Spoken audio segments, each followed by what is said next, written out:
Olá pessoal, estamos aqui para mais um episódio do Ecléticos Podcast, tá? Nosso segundo episódio, continuando nessa evolução histórico-temporal da construção civil no Brasil, agora tratando do século XX e século XXI, principalmente nesse tão marcante modernismo brasileiro e tão importante para o mundo da arquitetura.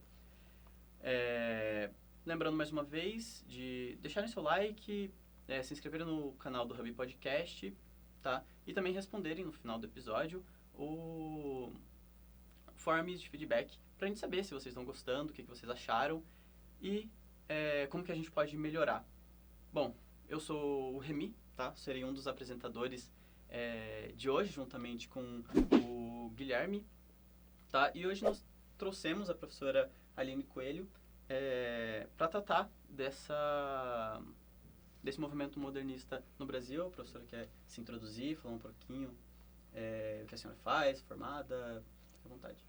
Eu sou professora aqui do IAU-USP, Instituto de Arquitetura e Urbanismo da USP de São Carlos. Sou formada em Arquitetura e Urbanismo, tenho mestrado aqui pela escola também e o doutorado pelo Politécnico de Milão, na Itália. E depois disso eu também trabalhei como arquiteta e urbanista e dei aula na Universidade Federal de Sergipe antes de dar aula aqui no Instituto de Arquitetura e Urbanismo. Perfeito, professor. Perfeito. Professora, para começar, recapitulando um pouco do tema do hub anterior, que foi que a gente tratou mais sobre da arquitetura no Brasil colônia e também no Brasil império. Ou seja, foi do século XVI até o século XIX. E hoje a gente vai dar início justamente ao que o Remy tinha falado do século XX, que é o tema da arquitetura moderna no Brasil.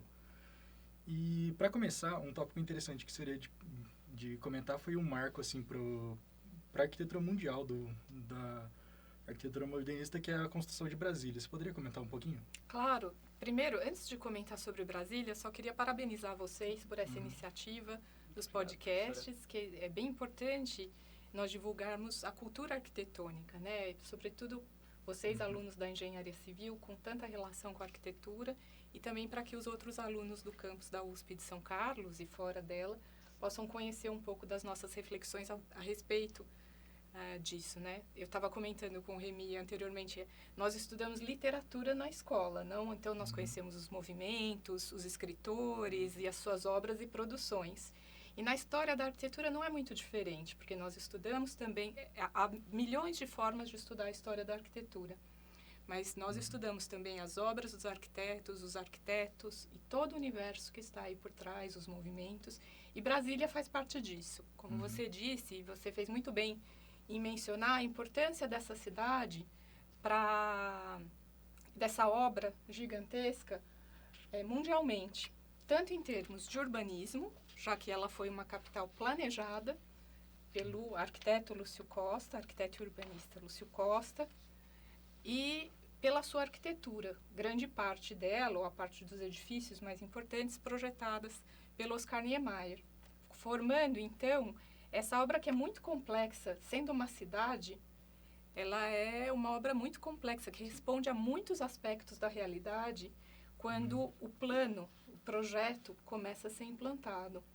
E aí, nessa imagem que vocês estão mostrando, tanto de Brasília em construção, né, que vocês já me apresentaram e que vão mostrar aqui no podcast, quanto dos trabalhadores de Brasília, nós vemos a quantidade de variáveis que envolveram, né, que foram mobilizadas durante a construção, o esforço humano colocado aí, todas as pessoas que estiveram envolvidas, não só o arquiteto e urbanista, os trabalhadores, mas também os políticos, as decisões políticas que estiveram envolvidas, fazendo com que ela se tornasse de fato um marco pelo seu tamanho, pela importância do seu projeto, da sua proposta, e que também fosse um momento de transformação da própria arquitetura. Muitos arquitetos que trabalharam na obra de Brasília, vocês estão mostrando imagens da construção, tiveram contato com aquela realidade e, a partir dela, reformularam caminhos para a própria arquitetura no Brasil. Por exemplo, nós tivemos presente em Brasília, naquele momento construindo uma obra, o arquiteto Sérgio Ferro, que conhece aquela realidade de canteiro, de obras e continua também a partir daquilo, não só, mas daquele conhecimento, a reformular os caminhos para a arquitetura moderna brasileira a partir do canteiro de obras. E também o João Filgueiras de Lima, o arquiteto Lelé, né? Ele faz várias obras em Brasília e aquela experiência também o mobiliza, a partir daquela experiência, a pensar as possibilidades de imaginar um outro caminho para a arquitetura moderna e também brasileira, a partir também da obra, da ideia de racionalização, de uma pré-fabricação pesada para uma pré-fabricação leve que vai acontecer ao longo da sua trajetória. Então, Brasília foi um marco em muitos aspectos. E é importante sempre que se fale dela, mesmo na sua grande complexidade, em todos os dilemas que a envolvem. Mas ela não deixa de ser uma obra importantíssima e que deve mesmo ser lembrada. A gente quis justamente trazer Brasília por ser um grande exemplo desse modernismo, tanto urbanístico quanto questão arquitetônica e envolvimento de milhares e centenas de milhares de pessoas para a construção dessa cidade, que aconteceu em 5 anos praticamente, né? Inauguração com Brasília ainda em construção, né? Depois continua. E bom, agora principalmente ligando mais com o episódio anterior, a gente quer ver como que teve essa evolução que permitiu que uma obra dessa fosse feita, né? No período colonial a gente tinha principalmente taipa de pilão, adobe, depois muitas coisas feitas em tijolo cerâmico, e aí a gente tem a construção agora com esse avanço tecnológico trazendo concreto armado, o concreto propriamente, e também sendo armado com aço, tá? E o que esses novos materiais, essas novas técnicas construtivas permitiram que os arquitetos modernistas pudessem fazer nesse novo momento da construção mundial? Eu percebo que vocês estão focando nos novos materiais, nesse aspecto em relação à arquitetura moderna. Talvez até por vocês serem da área da engenharia civil, esse seja um tópico importante para vocês. Então, eu vou dar uma resposta pensando um pouco nesse tópico, que não é o único que constitui ou que fundamenta a arquitetura moderna, mas um deles, uma das explicações de transformação, uma das. É importante que se lembre de fato, e nisso há uma comunhão entre arquitetos e engenheiros. Não só os engenheiros civis, mas também de outras áreas. Nós temos alguns autores que estudaram o desenvolvimento do concreto, né, do material, mostrando os laboratórios de engenharia de produção, de engenharia de materiais, estudando as melhores possibilidades de ligas, de estudos sobre esse material. E temos também a contribuição importantíssima do cálculo da engenharia civil e o quanto a comunhão entre as propostas dos arquitetos e as possibilidades do cálculo dada pelos engenheiros civis contribuíram juntos a transformar a própria linguagem da arquitetura com essas novas possibilidades de construir grandes vãos. Isso só é possível porque a gente tem novas possibilidades de cálculo e de previsão a partir disso.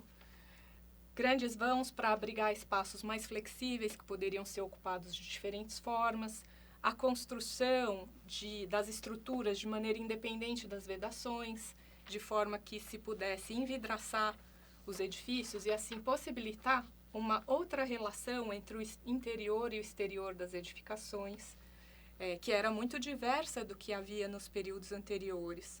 O uso do aço, das novas ligas de aço e, de novo, a possibilidade de grandes vãos, de vencer grandes vãos, de construir, por exemplo, uma fábrica que você pudesse ter um enorme espaço para se distribuir ali dentro, que era feita anteriormente, mesmo antes do modernismo, e que vai se transformando com ele com outras possibilidades, ou os edifícios verticais, o desenvolvimento, por exemplo, dos elevadores para verticalização e depois as novas formas. Eu acho que vocês estavam se referindo um pouco a isso na pergunta, não? Exatamente. Eu acho que um edifício que exemplifica muito isso é o Ministério da Educação e Saúde, construído no Rio de Janeiro, que justamente traz essa planta livre, os grandes pilotis, a fachada livre das edificações. A senhora quer dar uma analisada nesse edifício? Inclusive, até aproveitando, já que você trouxe esse gancho aí, esses termos de espaço aberto, de até construção modular, seria interessante já falar um pouco também dos princípios da arquitetura moderna, porque diferente do que a gente está acostumado, por exemplo, com literatura moderna, literatura modernista, até a arte modernista, que seria mais uma quebra de padrão do que vinha anteriormente, uma escola rigorosa. No caso da arquitetura moderna, ela segue alguns princípios que são bem gerais na grande maioria das obras, certo? Há uma quebra também, há uma ruptura com o que se fazia antes. É bom você fazer essa comparação com a literatura, né? Sobretudo, uma transformação de linguagem. Vamos pensar em uma comparação entre um edifício, por exemplo, a gente pode pensar em alguns edifícios aqui da cidade, já que a gente está focando no público do campus, né? Para tentar explicar um pouco para vocês. Vamos pensar num edifício eclético, com características de ornamentação já no caminho das transformações de linguagem, mas ainda se mantendo eclético, que é o edifício do Álvaro Guião, por exemplo.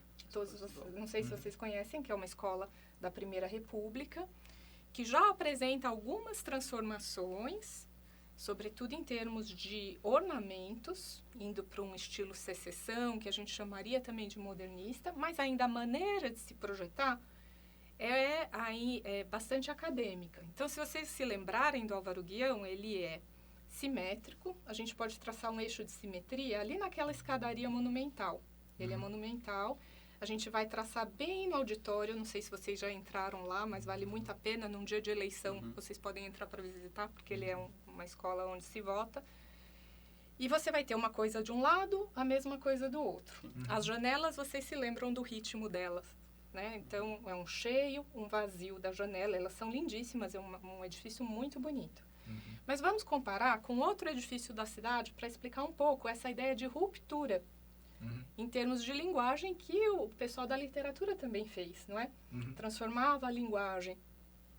E essa é uma das grandes transformações, rupturas do que a gente chama de arquitetura moderna. Então, vamos imaginar um prédio aqui da escola, que é o E1, que é um edifício que eu acho que é um bom exemplar.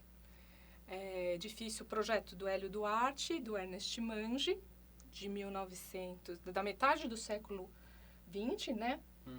Vai ficar pronto entre 52 e 53. Não, projeto 52 e 53 fica pronto um pouquinho mais para frente. Acho que é isso, se eu não tiver...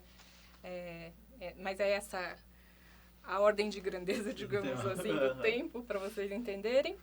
E aí, se vocês compararem os dois, vejam que diferente, né? O Álvaro Guião tem até um porão, está bem assentado no chão. A senhora sabe de que período que é o Álvaro Guião, só para a gente ter essa questão cronológica? Eu não vou dizer para você a data exata, mas a ordem de grandeza também está ali em 1913, 14, no começo do século XX. Quer dizer, e é bom você dizer isso, Remy, porque a gente vê que não tem uma diferença de tempo tão grande entre eles. A gente vai ter aí... 40 anos... 35, exatamente, né? A gente está mais distante deles do que eles Exato, estão entre si, olha que né? boa observação que você faz, excelente. Então, vamos imaginar os dois. E os dois para a educação, né? Um na Primeira República e outro já em outro momento do país, né? Já pós Getúlio Vargas, no momento pós o primeiro governo do Getúlio, né? Já acontecendo no segundo governo de Getúlio Vargas, né? E dali um pouquinho para frente. E aí, vamos comparar os dois. Depois vocês podem, acho que até mostrar essas imagens. Sim, certeza. Então, o que a gente tem? O Álvaro Guião bem assentado no chão. Tem até um porão embaixo. Embora ele tenha uma monumentalidade com aquela escadaria, que ele quer mostrar que a escola é um aspecto importante na Constituição da República, na cidade, na formação das pessoas. As janelas, como eu dizia para vocês, cheios e vazios, né? Então, eu tenho um pedaço de massa de edifício, o outro é o vazio da janela, não é? Ornamentado, não é mesmo? Simétrico, que tem de um lado, tem de outro. A relação com o exterior, ela se dá por via dessas grandes janelas, mas ela não é tão ampla, e agora eu já passo para comparação, com o que a gente vê no E1. O E1 tem as janelas completamente envidraçadas. Se um dia retirarem os vidros, e espero que isso não seja feito, aquelas fachadas elas têm proteção já municipal como um patrimônio, toda a fachada é envidraçada. Tem vidro ali, tem as faixas que são de uma espécie de fórmica. O que a gente tem, por exemplo, é uma estrutura incrível em que o edifício inteiro, e pensem, esse edifício tem 100 metros, ele tem o tamanho de um quarteirão, o edifício do E1. O Álvaro Guion ocupa um quarteirão também. Mas o que sustenta esse edifício de 100 metros? Uma linha de um único pilar para sustentar um único pilar, não no edifício todo, né? Você tem uma linha, mas em que um único pilar, que se abre como se fosse uma árvore, sustenta esse edifício de 100 metros. Então, essa linha de um único pilar, ela se repete. Isso só é possível por conta do uso do concreto armado e do desenvolvimento do cálculo de engenharia do concreto armado. Outro dia, o professor Francisco Rocco falava sobre aqui na escola, houve uma palestra, e ele mencionava o que está sustentando o E1, a gente não vê porque está embaixo nas fundações. Né? Você tem uma força de ventos ali muito grande. Então, o que eu tenho?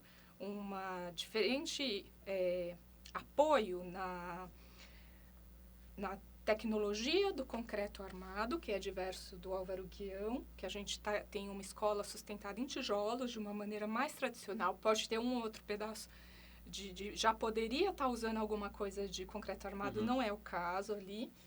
Mas a gente tem uma estrutura em que a vedação constrói também a estrutura, Álvaro Guion. A relação com as janelas, uma massa, vazio no E1, por conta dessa possibilidade, um único pilar que continua sustentando os andares com as suas vigas, com essas mãos, com esse balanço, né? Permitem que tudo seja envidraçado. Então, já tem uma outra forma de pensar o espaço, de expressar a arquitetura.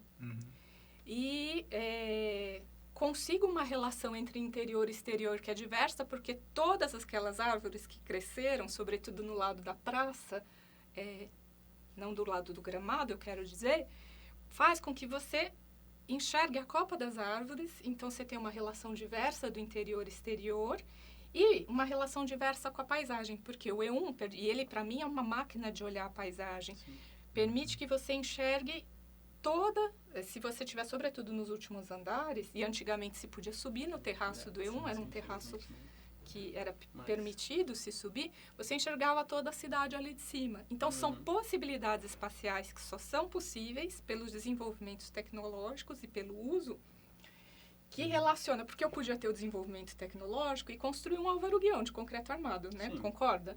Mas isso só é possível porque você tem uma união entre uma vontade de forma da arquitetura apoiada numa possibilidade tecnológica da engenharia. Quando elas conversam, isso é possível. E que transforma completamente a maneira de fazer arquitetura. Permite outras coisas. Permite, por exemplo, uma coisa que a escola do Álvaro Guion jamais permitiria, que é passar por baixo do edifício. Você atravessar outra relação com a cidade. E outra ideia de cidade. É bom você falar isso, porque o que a gente está pensando? Em ideias de cidades diferentes. Se a gente imaginar Brasília, como é que eu tenho nas superquadras, né? Eu tenho os edifícios sobre pilotis, formando essa belíssima invenção do Lúcio Costa, que é a superquadra, uma invenção dele, né? Em que os edifícios estão ali em volta de áreas ajardinadas, mas se eu quiser, alguém pode falar, não, é muito longe, é difícil andar em Brasília, mas se eu quiser, eu posso atravessar tudo aquilo. E eu conheço crianças que cresceram em Brasília, pessoas que hoje são da minha idade, que já foram crianças um dia, mas que contam como era importante essa vida comunitária ali dentro, né? Quem pôde viver na superquadra, que não são todos os habitantes de Brasília que podem, mas como é importante, assim, como foi uma vida de comunidade, de fato, e você consegue atravessar essa cidade de um lugar para o outro. E se a gente pensar na ideia de cidade que está no Álvaro Guion, é uma cidade do século XIX, é uma cidade mais antiga, baseada nos quarteirões, envolvendo o limite dos lotes, né, a cortina edilícia no limite dos lotes, embora ele tenha um espaço de afastamento de jardim. por conta da sua vontade de monumentalidade, mas é uma outra ideia de cidade, que você não atravessa, que ela não tem esse solo público com esses jardins, que Brasília, por exemplo, na sua relação entre arquitetura e urbanismo, imagina que é a cidade moderna. Dá para entender isso? Sim. Eu até gosto muito do pensamento relacionado com a comunidade que se tem numa cidade moderna, como os arquitetos pensam essa relação interpessoal, ainda mais que com esse crescimento populacional que o mundo tem, você precisa de grande quantidade de habitação, mas ainda assim eles se preocupam com essas habitações, você ter o contato com outras pessoas. A senhora quer desenvolver um pouquinho mais nessas relações interpessoais que tem na arquitetura? Esse é um assunto bem complexo, porque ele varia bastante. Deixa eu ver como é que eu vou pontuar isso. Um ponto acho que é importante a gente, para começar, é dizer que a arquitetura moderna, ela é múltipla. Né? A gente tem alguns fundamentos, algumas coisas em comum, né? Por exemplo, uma coisa que ficou muito forte, que se difundiu, era o desejo da arquitetura moderna de cumprir uma função social. Cumprir também, a arquitetura já tem sua função social, uma função de uso, sim, mas de focar, né, e imaginar como que ela poderia cumprir essa função melhorando a vida das pessoas, construindo o maior número de habitações possível, apoiada nas mudanças tecnológicas. A vontade que ela tinha, essa fé que ela tinha de que uma nova cidade conduziria a uma felicidade maior para as pessoas, que seria possível construir, como eu já disse, habitação em massa, novos objetos, em que todo mundo pudesse ter um objeto bem desenhado dentro de casa, porque seria produzido pela indústria. Tem algumas dessas ideias que permeiam vários dos arquitetos que aderiram às ideias modernistas, digamos assim, né? Mas é importante dizer que elas foram mobilizadas de formas diversas pelos diferentes arquitetos. Então, ela é muito múltipla, multifacetada. E ela perdurou no tempo, ela foi se transformando também. Ela foi se alterando com o tempo.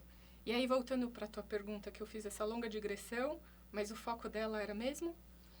A relação de comunidade. É verdade. E aí, por que eu fiz essa longa digressão? Para dizer que ao longo da história da arquitetura, com essas múltiplas, cada um tem uma ideia de comunidade diversa. Né? Depois da guerra, isso eu estou falando da Europa, mas que acaba tendo suas...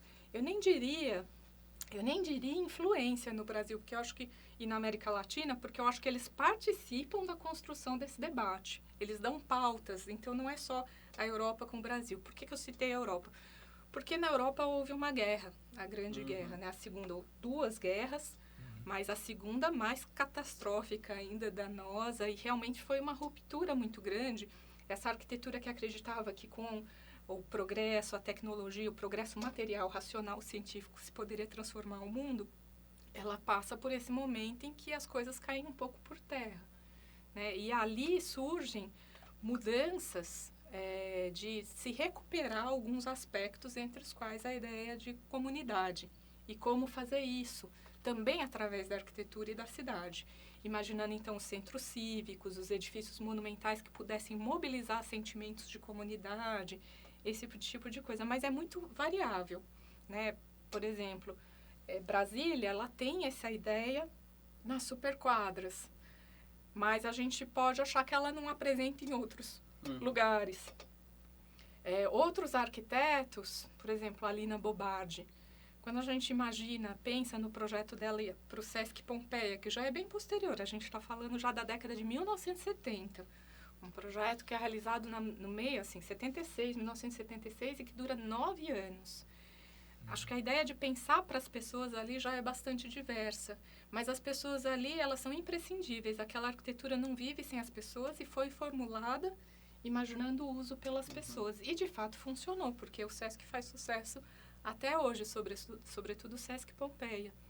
Né? Junto à instituição, claro que a instituição é muito importante para que isso aconteça, mas a arquitetura também fomenta isso. Ela teve essa vontade de construir os seus espaços para abrigar, reunir as pessoas, tanto que, assim, uma foto do Sesc Pompeia sem pessoas, ela não faz tanto sentido para a gente entender aquela obra arquitetônica, quanto do espaço em uso, em que as pessoas, de fato, estão usando a Praia dos Paulistas, aquele deck tomando sol ali atrás, que elas estão visitando as mostras nas exposições ali dentro dos galpões, que elas estão usando a choperia, estão usando os livros da biblioteca que a Lina constrói ali dentro. Então, acho que eu fiz toda essa discussão para mostrar como é diferente a maneira de se relacionar de alguns arquitetos modernos e, ao longo do tempo, de se relacionar com as pessoas, de construir essa ideia de comunidade. Perfeito. Então, até comentando isso de que você comentou de várias épocas, até porque o modernismo teve várias épocas, começou em 1920 mais ou menos, mas também teve bastante influência lá na década de 50, depois também ele continuou bem forte na década de 70. E a gente pode até dizer que continua até hoje, viu, em alguns aspectos. Com certeza. Pode falar. Não. Isso, também comentando da variedade de arquitetos mesmo, de expoentes dessa arquitetura. E é muito importante isso que você diz, por quê? Porque assim, nós que estudamos a história da arquitetura, nós percebemos cada vez mais, nós olhamos com as perguntas do presente para o passado. Então, nós mudamos a maneira de olhar o passado. Então, eu trouxe ali 2 livros. Um é um livro bem antigo, do Júlio Carlo Larguet. Vocês querem que eu mostre? Por que eu trouxe esses 2 livros? Acho que tem um pouco a ver com isso que você está dizendo.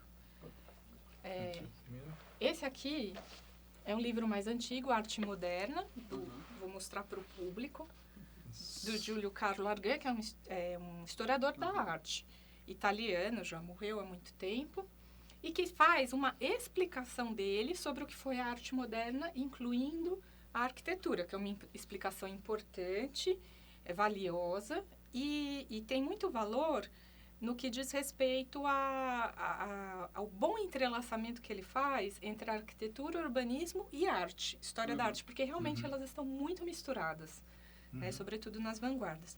Mas a gente já tem outras, essa é uma interpretação bem europeia, traz coisas do norte do mundo, né, da Europa, dos Estados Unidos. E nós já temos outros autores, né, buscando esses outros nomes, esses outros lugares onde a gente teve arquitetura moderna também, e que não necessariamente fazem parte desse grupo. Então, vão incluindo outros autores. Esse livro é muito, muito recente.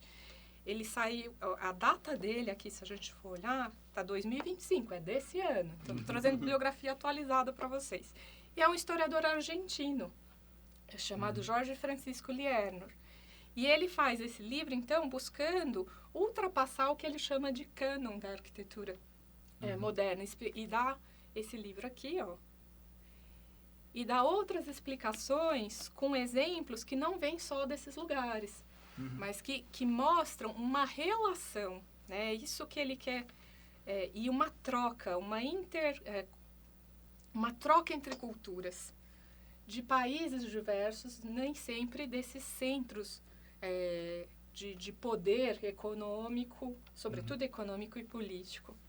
Então, para dizer que ela é muito múltipla, eu acho que a gente vai cada vez descobrir mais nomes e vai inserir esses nomes conforme as perguntas do presente, né? Para sair um pouco desse universo que vai só reproduzindo também lugares de domínio cultural, né?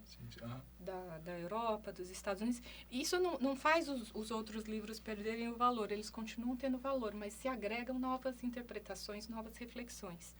E aí a gente tem diversos lugares que apresentaram exemplares excelentes de arquitetura moderna para além da Europa e dos Estados Unidos. O Brasil é um exemplo, e que foi muito importante. A gente comentava de Brasília, né, a importância dessa cidade para o mundo, conseguir construir uma cidade moderna no mundo naquele momento.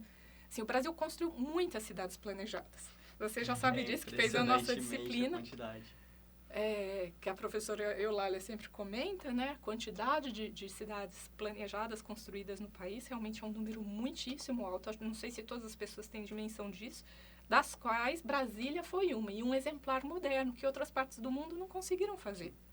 Não conseguiram construir. Mas nós temos também outros exemplares em países da África, África do Sul e outros países na Ásia, Japão, em outros, na Índia.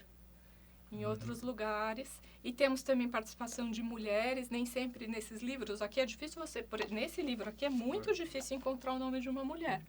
Mas hoje aqui nós já citamos uma, que foi a Lina Bobardi. A importância, hoje eu posso dizer isso com tranquilidade, e esse livro me confirma, porque ele também cita a importância mundial que essa arquiteta tem. Hoje, sobretudo hoje em dia, né, a difusão desse nome internacionalmente, ela é muito grande. É autora do MASP, como vocês sabem, do Sesc Pompeia, como eu já citei aqui, mas também de outros projetos. Eu acho que a gente pode até aprofundar um pouquinho mais na história da Lina, já que é tão interessante, justamente como a senhora falou, é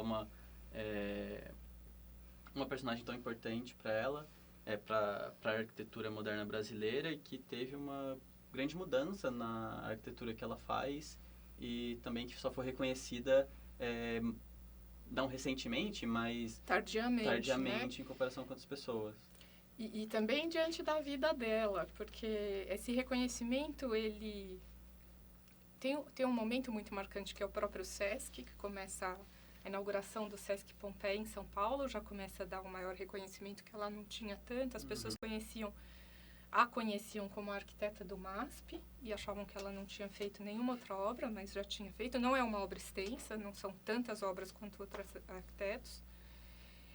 O Sesc já dá um grande reconhecimento, e depois da morte dela, a exposição que os colaboradores dela fazem da obra, e que percorre o mundo inteiro, né, essa exposição dos projetos da Lina Bobardi também dão o início desse reconhecimento internacional, que depois foi crescendo e se adensando com várias interpretações de historiadores da arquitetura, de arquitetos, inclusive com deformações, não dos historiadores de arquitetura, mas apropriações, né, tudo que se difunde, tudo não sei, mas nesse caso há inclusive assim algumas interpretações equivocadas que acompanham essa difusão enorme que a obra dela teve, a ponto de ganhar um reconhecimento da Bienal Internacional de Arquitetura de Veneza, né? Acho que foi o Leão de Ouro que ela ganhou póstumo, isso não me lembro mais o ano, se foi 2023 ou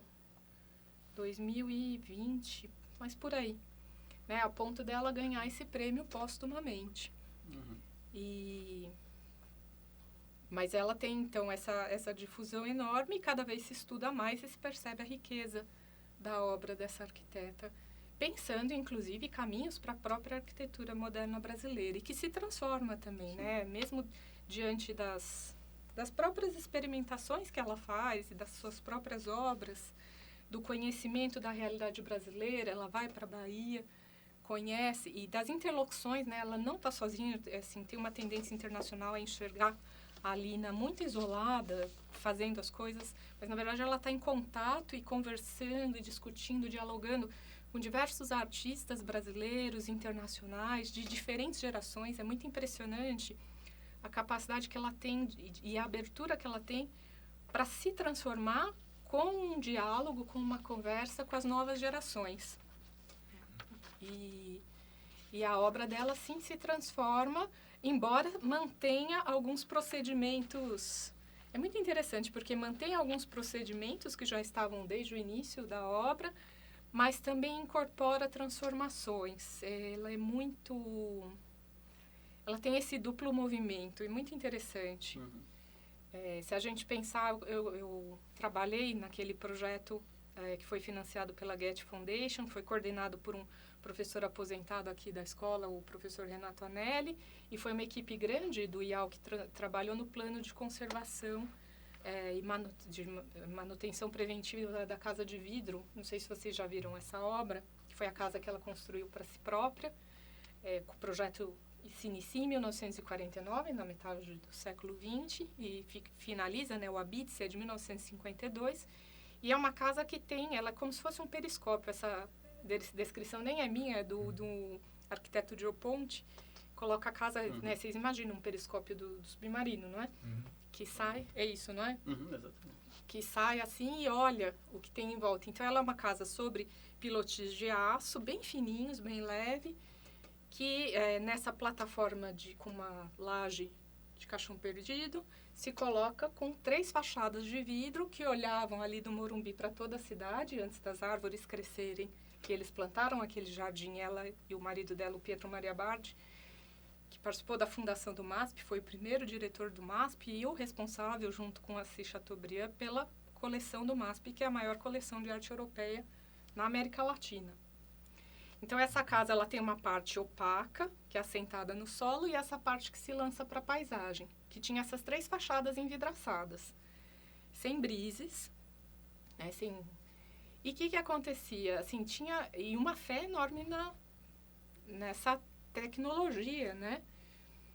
E no cálculo dessa estrutura, que a estrutura funcionou bem. Mas o que acontece? Houve muita trinca dos vidros e muita quebra, por diversas razões. Desde movimentação da estrutura, até depois de um tempo, o caixilho enferrujava, porque a estrutura de concreto provocava algumas reações químicas, que aí estufava o caixilho e aí estourava o vidro, quebrava também, ou pelas árvores que foram crescendo e batendo no vidro. Tem diversas, o professor Renato Anelli sempre conta essas patologias bem, mas eu estudei toda essa história quando a gente fez esse projeto.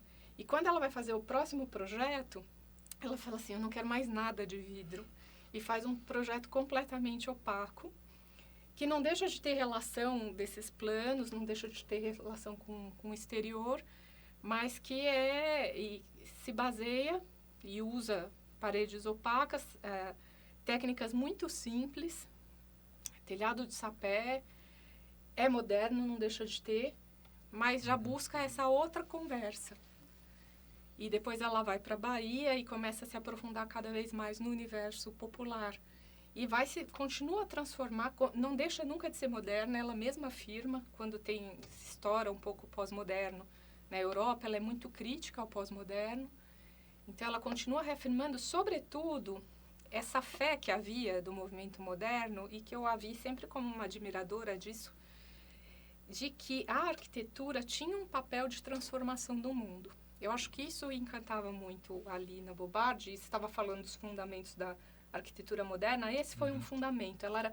Ela transformava a linguagem, acreditava nas possibilidades tecnológicas para que isso ocorresse, e muitos outros fatores que eu nem estou pontuando aqui, mas também acreditava que ela tinha um papel de transformação grande do mundo, de construir essas novas cidades que atenderiam melhor ao homem, ou de prover todos os homens de casas, e de transformar a maneira dos homens viverem. Eu acho que isso a Lina sempre manteve, e sempre acreditou nessa grande possibilidade de transformação da arquitetura moderna.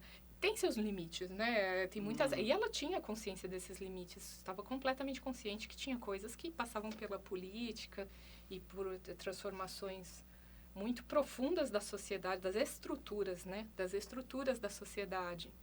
Mas ainda acreditava nesse ideal da arquitetura de também cumprir alguns papéis sociais, alguns papéis para além dos seus papéis mais óbvios, digamos assim.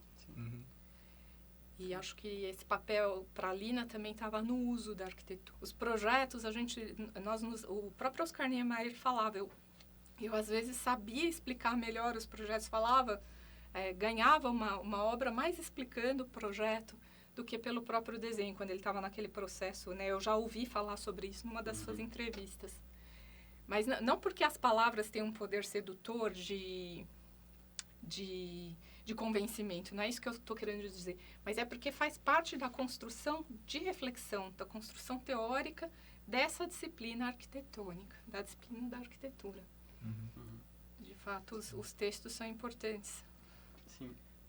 Eu queria levar um pouquinho agora mais especificamente para o modernismo brasileiro, e a senhora tocou muito no ponto na Lina Bo Bardi, falando do popular, do Lúcio Costa, trazendo essa questão da tradição, e eu sei que as próprias pessoas da Semana de Arte Moderna de 22 têm muito essa ligação com o colonial, tanto com a construção quanto com as questões da época. E eu queria saber se tem alguma coisa assim na arquitetura também, como que eles retomam eles reforçam essa cultura brasileira. Isso, assim, é importante. Acho que a primeira coisa que eu tenho a dizer sobre isso é que isso é uma construção, uma invenção. E que está bastante vinculada à vontade de se construir uma, no caso da arquitetura, mas também foi assim nas artes e na literatura, para esse grupo, por exemplo, ligado à Semana de 22, ou para esses arquitetos, sobretudo o Lúcio Costa, que você mencionou, isso eu não estou querendo dizer, generalizar para toda a arquitetura brasileira, mas essa invenção do que seria uma arquitetura moderna e nacional, e brasileira, que tivesse um caráter de identidade. Quando você vai construir o que é brasileiro, no caso deles, né, porque primeiro tinha essa luta para transformar em arquitetura moderna, que já não era fácil de convencer. Né? A gente pode depois mencionar o caso do Warszawski, que eu vi as imagens que você mostrou. Mas também construir não é todo mundo que gosta, por exemplo. Imagina isso há tanto tempo atrás, quando começou lá na década de 30, você fazer uma laje plana e não um telhado inclinado, com todos os problemas que uma laje plana também traz. Mas, de qualquer forma, mudança de linguagem e, ao mesmo tempo, que ela fosse também brasileira. Para ser brasileira, eu posso inventar isso de diferentes maneiras. Eu posso escolher o que vai construir essa ideia de identidade. E aí, nessa escolha, nessa construção, que, claro, não é uma ideia que nasce do nada, ela está dentro de um contexto e, de novo, dos diálogos entre a cultura, né, os artistas, os intelectuais, os políticos, tem uma série de coisas em jogo, inclusive, assim, isso servia à política, à arquitetura, como um motivo, né, de representação desse novo país. E alguns arquitetos, como o Lúcio Costa, escolheram elementos desse passado colonial português. Ele faz essa operação. E é por isso que a gente vê em alguns dos projetos dele o uso dos muxarabis, né, dessas treliças, ou alguns outros elementos que ele mobiliza. Por exemplo, tem o projeto que é um concurso, não foi construído para Monlevade, que ele usa o que ele chama de barro armado, que é a taipa, né, mobilizando esse passado, e uma série de outros exemplos. Mas o que é importante é dizer assim, que isso é uma invenção, uma escolha. Sim. Eu vi que vocês colocaram uma imagem do Gregory Warszawski, né, aproveitando essa discussão sobre as obras no Brasil, a gente estava falando sobre o Lúcio Costa, já comentando sobre o Ministério da Educação e Saúde, e eu vi que vocês tinham essa imagem do Warszawski, da Casa Modernista, que é um exemplar de 1927, em São Paulo. E é interessante essa casa, né, vou aproveitar o gancho que eu fiz da comparação entre o Álvaro Guião e o E1. Vamos ver se o meu raciocínio vai funcionar, vocês me digam se deu para entender.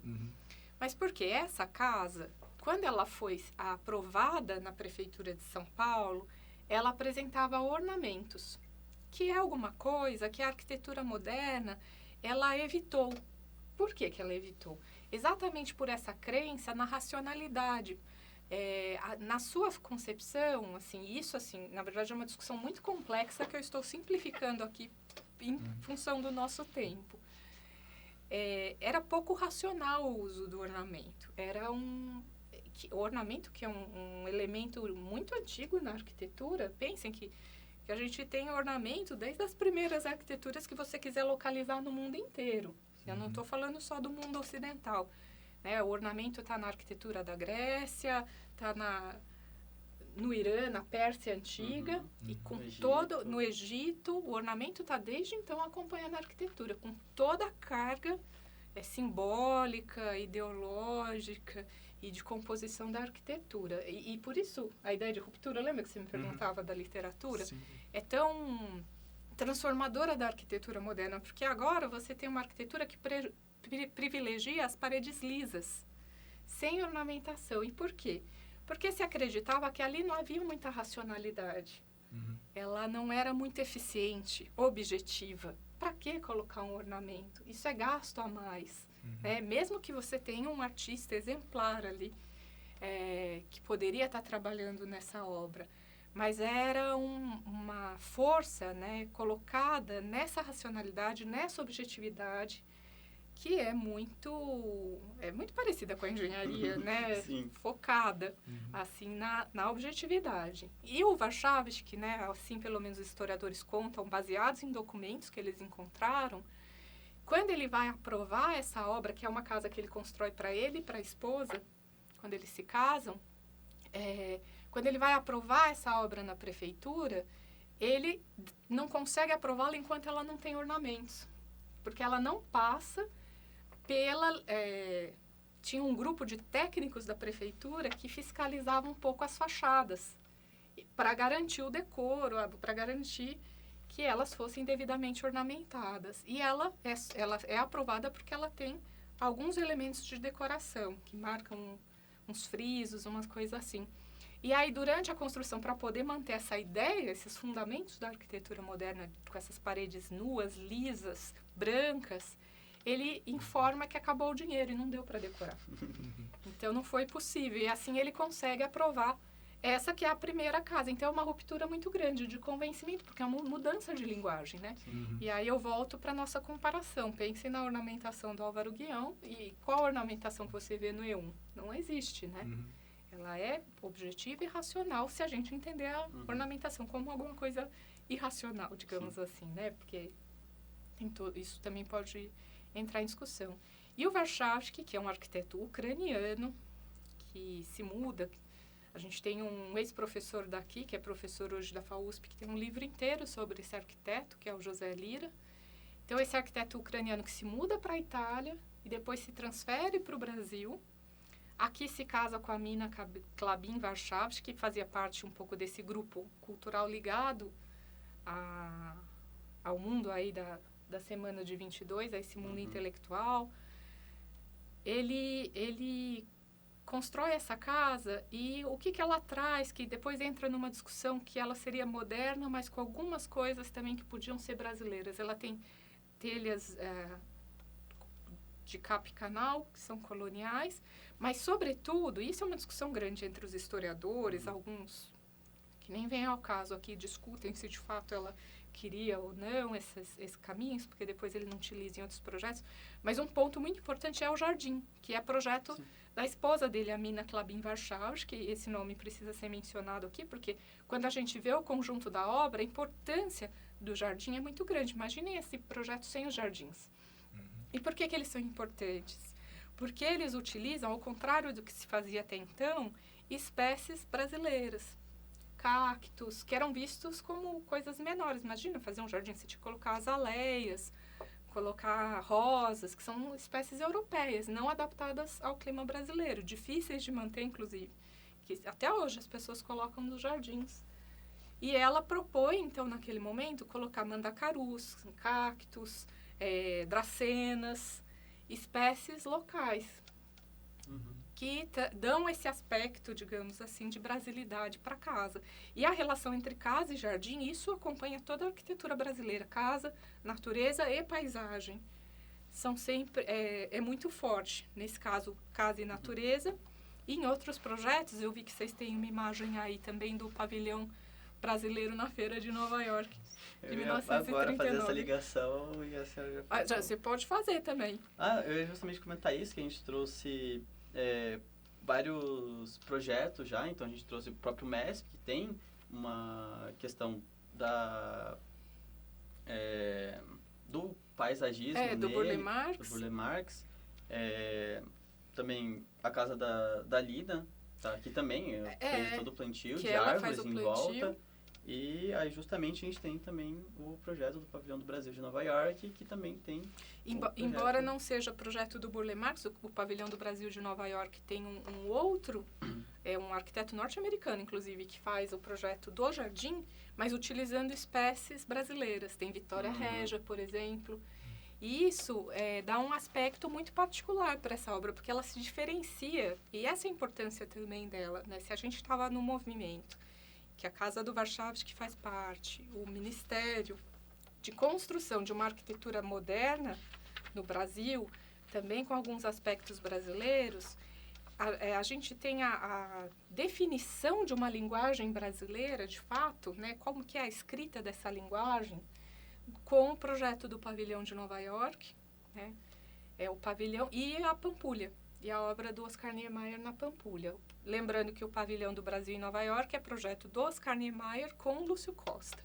Eles se juntam para fazer esse projeto que depois é construído. Foi um concurso que o Lúcio Costa vence, convida o Oscar Niemeyer, e eles se juntam então para trazer esse aspecto, para construir, para projetar essa obra, que quando é construída ela tem uma enorme difusão internacional.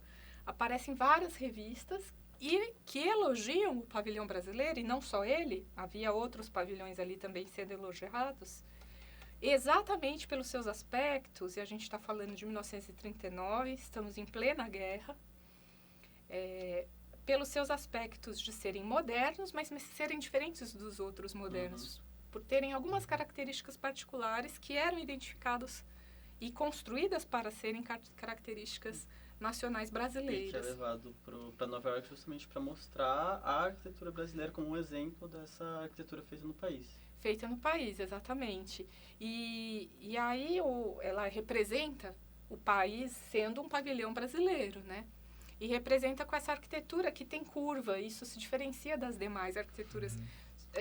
Aí naquele momento, não pensem que ali na feira eram só arquiteturas modernas, né? Tinha outros tipos também, de período com vieses mais acadêmicos, digamos assim, e não modernos. Mas ela apresentava essa leveza, né, com os pilotis saindo do solo de uma maneira muito leve, a curva tanto da rampa de entrada quanto do mezanino, que tem um desenvolvimento de engenharia muito grande. Ali o pavilhão, nesse caso, é em aço.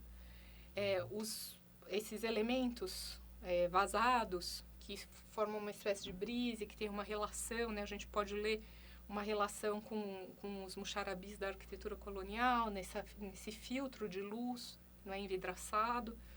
O jardim, todo esse vidro de uma das alas, dando para esse jardim tropical, e essa relação muito franca entre o interior e o exterior por via do vidro. No caso da Pampulha, a gente tem as curvas, e aí, de novo, aí entra a engenharia mais uma vez. E o Joaquim Cardoso, que é o engenheiro da Pampulha, para conseguir fazer essa estrutura que, nas palavras do Niemeyer, lembra aí as montanhas de Minas, uma relação com o lugar nesse sentido, e que se diferencia da arquitetura moderna. Se você pegar, a gente estava comentando do Warchavchik, que agora essa obra é de 27, né?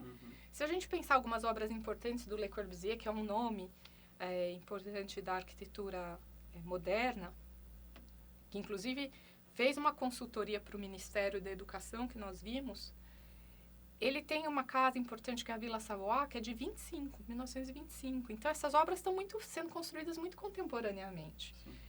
E aí, se a gente vê, por exemplo, uma obra do Le Corbusier desse período, como a Casa Savoie, a Vila Savoie, ou uma casa do Walter Gropius, na Alemanha, toda quadradinha, aquela caixinha, ou do Mies van der Rohe também, assim, eu chamo de caixinha, mas são caixas lindíssimas, de um desenvolvimento compositivo e tecnológico muito primoroso.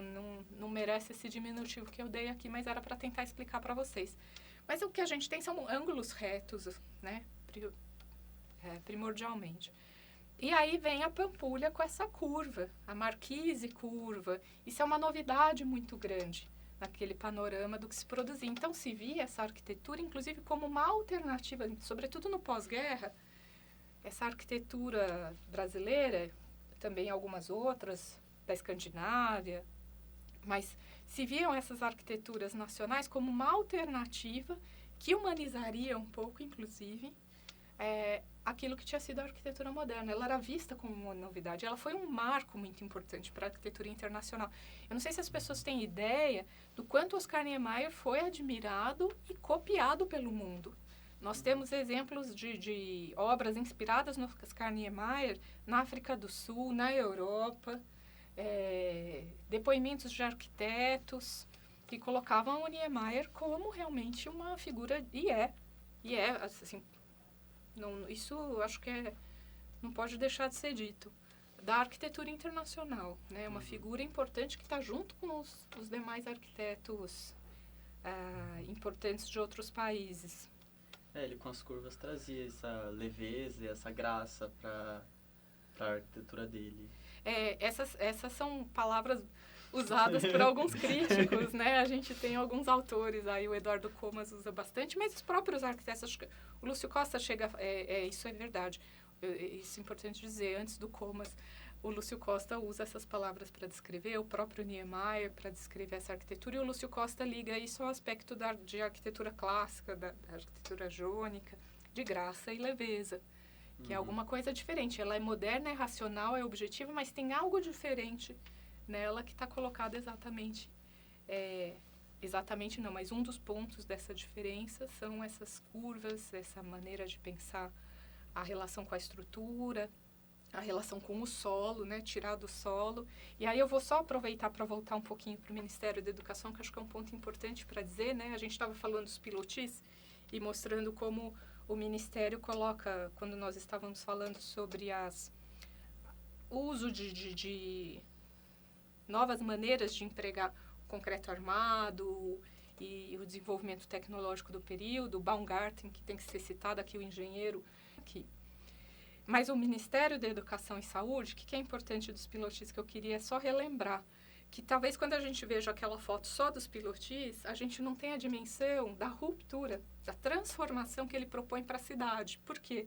Porque a gente está ali na esplanada do castelo, que é uma parte artificialmente construída, que foi dividida em quadras, e elas eram ocupadas da maneira tradicional das cidades até aquele período, ou pelo menos da cidade do Rio de Janeiro, né? Naquele momento.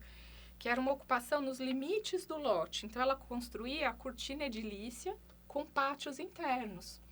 Então, você imagina, se você for um trabalhador, um funcionário público de um dos ministérios que estão sendo construídos ali de forma tradicional, Ministério da Justiça, do Trabalho, outras construções ali, que o seu escritório, ele abre para um pátio desses. E aí você chega para trabalhar, abre a janela, você vê o pátio, que não é a visão mais bonita do mundo, porque na tua frente você tem outra pessoa trabalhando no escritório, você não tem uma paisagem, né? E aí como é que se constrói a cidade com todos esses edifícios colocados no alinhamento do lote e que você caminha e vê essa continuidade da cortina edilícia, né? Porque você tem isso de um lado e outro da rua, que forma uma cidade até bem interessante, se a gente for pensar. Eu não estou desmerecendo essa cidade, mas eu quero chamar atenção para a ruptura que o Ministério traz. Porque o que ele faz? Ao invés de construir com um pátio, ele coloca uma lâmina, que é o edifício mais alto, que perpendicularmente a gente tem um edifício um pouco mais baixo, mas ambos sobre pilotis. E aí, o que ele faz? Ele permite que você atravesse. Então, você não vai andar só pela calçada. A cidade ganha um jardim, que é ainda por cima projetado pelo Burle Marx, com essas espécies do país. Tinha algumas espécies estrangeiras também, mas um foco em construir um jardim que fosse brasileiro. Obras de arte que permite que você atravesse. E que rompe com toda a lógica de cidade que existia no entorno. Por isso, seu papel tão transformador de linguagem, uma nova arquitetura e uma nova cidade. E aí, eu queria lembrar também... eu estava me lembrando assim, já que a gente está fazendo comparações com... Não sei se a gente já está caminhando para o fim ou não. Acho que sim, né?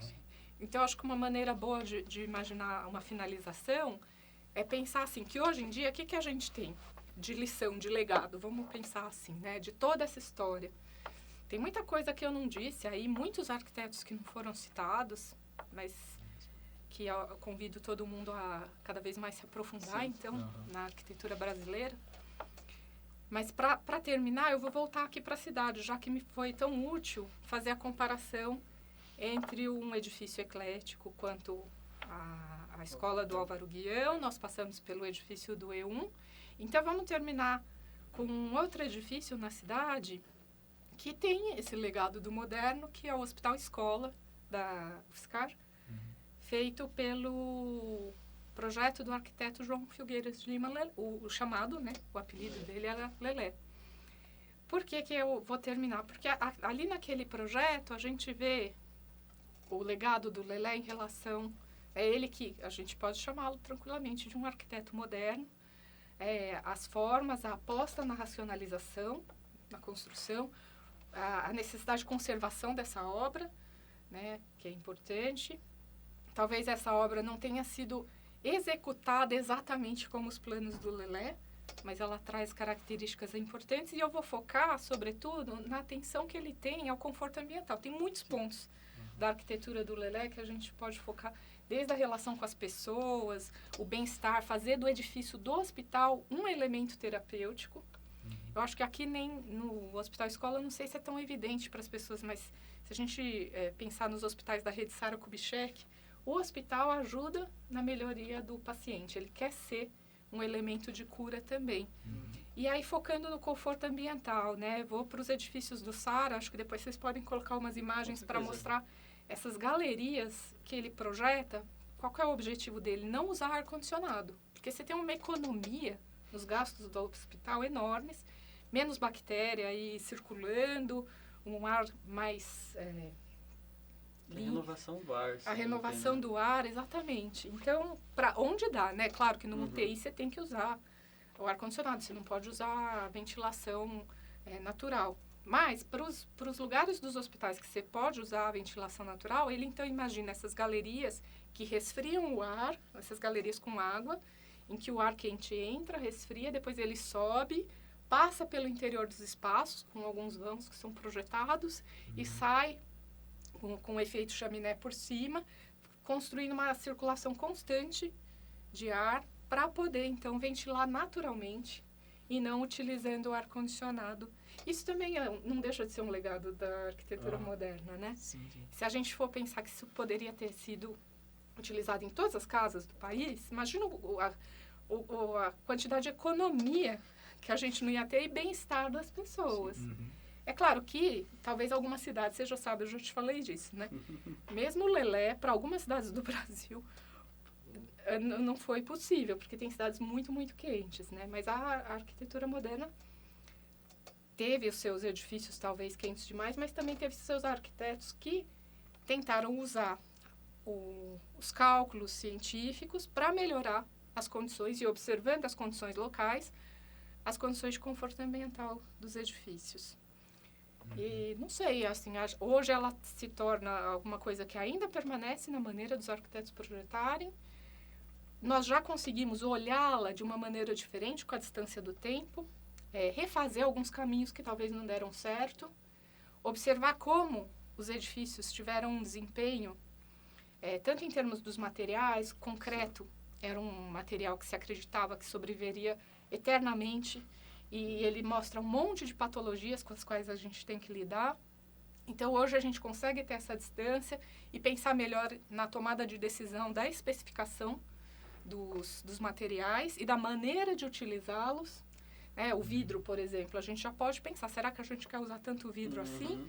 Ou há outras maneiras de pensar que a gente consegue grandes planos e com outros materiais. E consegue também estabelecer, talvez com outros dispositivos da própria arquitetura, a relação entre o interior e o exterior mais franca. Então, acho que hoje ela fica assim como esse legado para a gente pensar a própria arquitetura.